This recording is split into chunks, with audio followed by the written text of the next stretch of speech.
Another thing that I think she does very well, she plants this seed, this image of the plum tree. I want you guys to remember this image as this essay continues.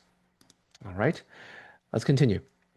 Kimmy, remember Kimmy is the person who runs the daycare, right? Kimmy called herself, quote, the substitute mother, but she never gave herself enough credit. She listened while I gushed about my day, held me when I had a fever, and came running when I fell out of the tree.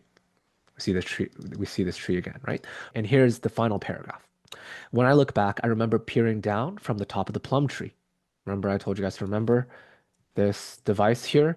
She is ending this personal essay now by reminding us of this plum tree in the backyard of Kimmy's daycare. Why is this such an important place for her? Okay, she imagines herself peering down from the top of the plum tree, which she must have climbed many times, right? What does she see? I see a tiny backyard with patches of dead grass. Again, I think it's a familiar image, right? We saw earlier this image of the parched lawns and then the blade of green grass in a California lawn, right?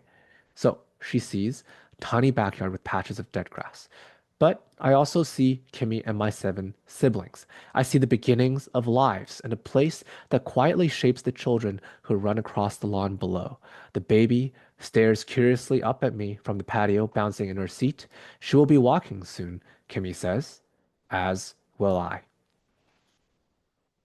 So, a very powerful final paragraph here. I think what's strong about this is she doesn't really spend much time in the last paragraph drawing concrete lessons and conclusions. I think she's already done the job in the second to last paragraph.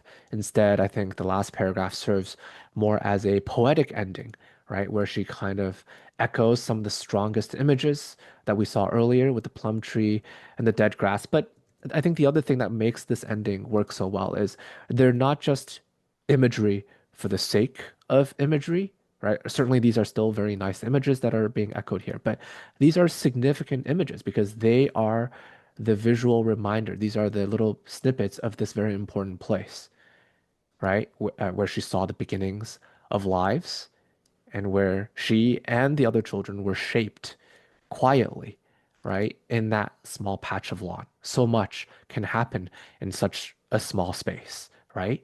And yeah, she ends with this last image here, right?